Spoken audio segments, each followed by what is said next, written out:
What's up, guys? My name's Gamer360 Sports, welcoming all of you to the third episode of the All-Sim franchise with the Minnesota Twins. At this point, Minnesota is not doing good, period. As you can see in the next game box, we are 32-56, taking on the 54-36 Tampa Bay Rays. Oh my gosh, this team sucks.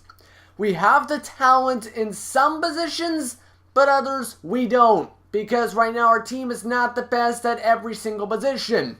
But anyway, let me show you what's going on. We're going to the schedule right now, and right now we're just a week away from the All-Star break. The trade deadline is coming up in just a couple weeks as well, and we are eyeing to trade a couple of our worst players for prospects.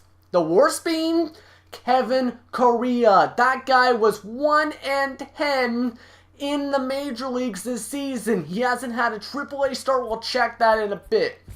But anyway, let me just simulate up here. I'll be right back. Instead of fast forwarding every single time I don't want you guys to hear something, I'm going to actually cut right to it, because according to ViperX Gaming, it is the better way to do it than just fast forwarding and accelerating the entire timeline. Okay, let's see who's in the home run derby for this time. Justin Morneau made the home run derby with 24 home runs, which is currently second in the majors, tied with Nick Swisher. That is great. But now let's go on to see who actually made the All-Star game. View organization games, play game, blah blah blah blah. And right now you can see, when you look at this, Justin Verlander is going to be the starting pitcher. Who made it in pitching on? No one, of course. And lineups. Let's see. Justin Morneau made the bench. Is there anyone else I missed up here? Nope. And let me just scroll down. Nope. Okay, that's basically it. And now let's go simulating a week before the trade deadline, because I don't want to be pressured where I have to wait a couple days for a trade to come in. But let me tell you, this trade deadline has to be big. We have to make our team younger, and we have to remove the people that were making this team very horrifyingly bad. We've already had 2 new starting pitchers make the rotation this season, one through a trade, the other through Kevin Correa's demotion.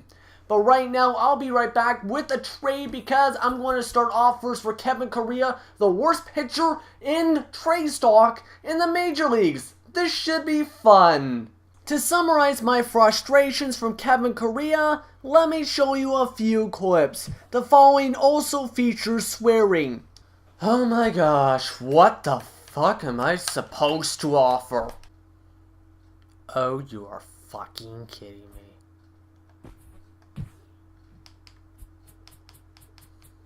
How about we just try this with the White Sox, who are in our division? How the frick did they get Ryan Howard? Like I said, it's impossible to trade a guy that's pitching worse than Ricky Romero in 2012. Okay, I've been trying to trade these guys for at least 15-20 minutes. And let me tell you, no one wants them. They don't want Carroll, they don't want Clete Thomas, and they don't want Kevin Correa. So we're stuck with them, and let me just check their contracts real fast, because hopefully I can at least not sign some of these guys. Unfortunately, Kevin Correa is on a 2-year deal. And then we also have on second base, Jamie Carroll's all on a 1-year deal, so he's gone. And Clete Thomas is also on a 1-year deal, so that's only cutting at least $500,000 in salary, because our team's not that good. Our team is not the best team in the world. Because take a look at the division. We're 22 back of the Detroit Tigers. The only good thing about our team is that we have Justin Morneau hitting like his old self from before his concussion a few seasons back. But let me tell you, hopefully we can get a couple offers. It's rare to get offers in this game, unfortunately. But hopefully we get something. And whoa, stop. Okay, something happened with the rotation. Because by the looks of it, one of our pitchers got hurt, and now we are screwed. Yeah, we're screwed. It looks like DeVary's got hurt, so it looks like I have to call up. Yes, I have to call him up. Kevin Correa. This guy has cost me money in real life. This guy has cost me games in a video game. This guy has pitched terribly in real life and in a video game. I don't like Kevin Correa, basically. So, basically, hopefully he doesn't lose his next start after spending 2 months in the minors. Maybe at least 1 month. What was his record in AAA? I don't know. But it looks like we're not doing any moves on trade deadline day because I can't find any moves for the guys I want to remove. The only guys that are wanted on this team are Joe Mauer and Vance Worley. And I'm not cutting Worley for salary cap moves. We need to have this guy on this team or else we're going to lose every single game from here on out. He's the ace of this team. I'm not trading him just yet. He may be 7-9, but he's the only pitcher doing decent. He's got 101 strikeouts this season. But anyway, trade deadline, seemingly past it. And that means we can start doing waivers. Because all these guys, right now it is waiver period time. It is the waiver wire. Who's on waivers is the question. I'll check it out in just a second. Want to see if I can get somebody really cheap on the waiver wire? Okay, so I think it's on not update trade block. Transactions, pending. Here we go, waiver wire. Looks like the best player is Sergio Ramos. Put a claim.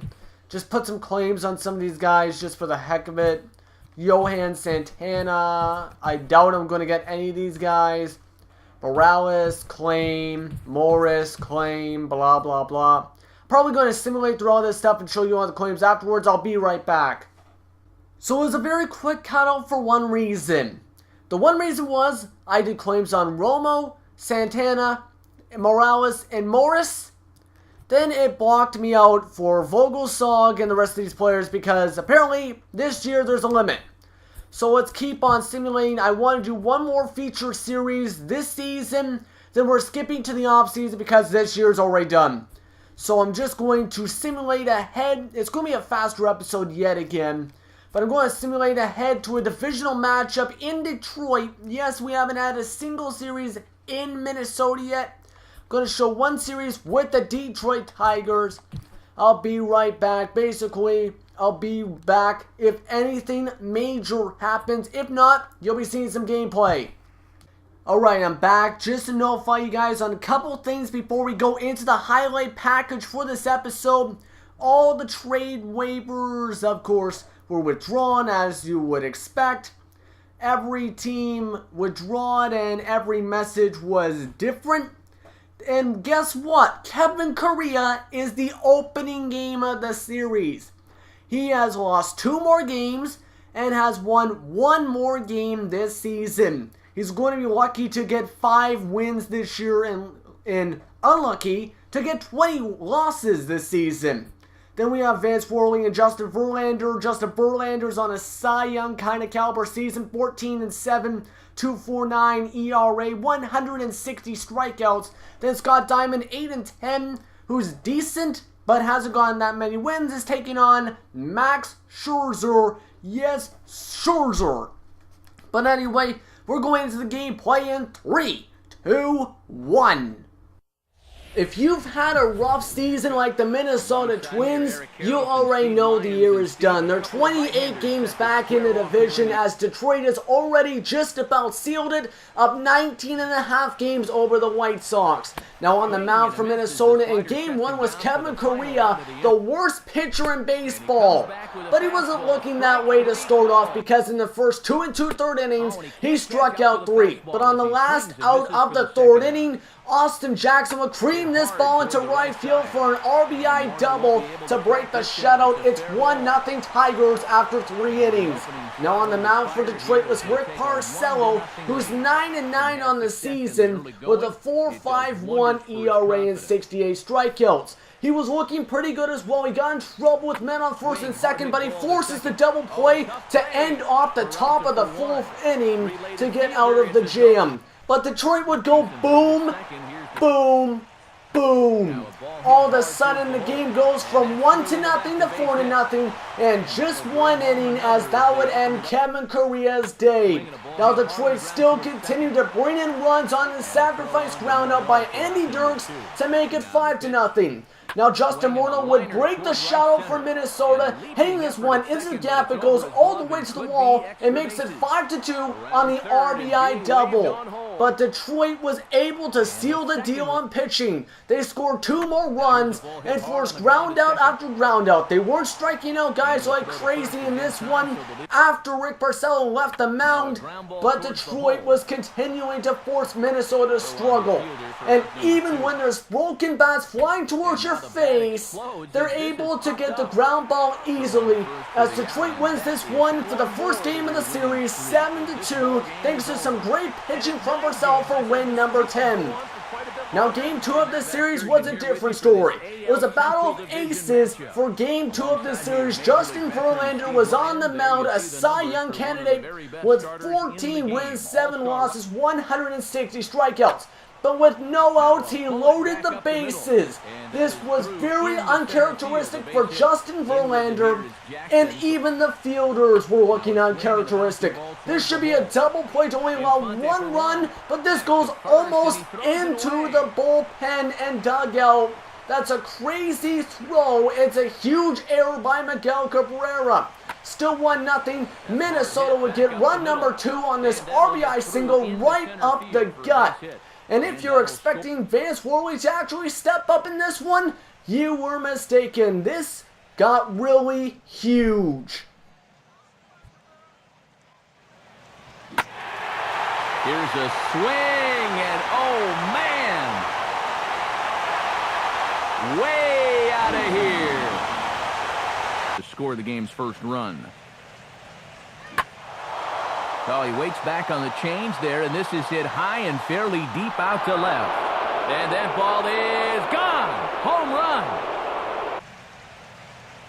Hit on the ground to shortstop.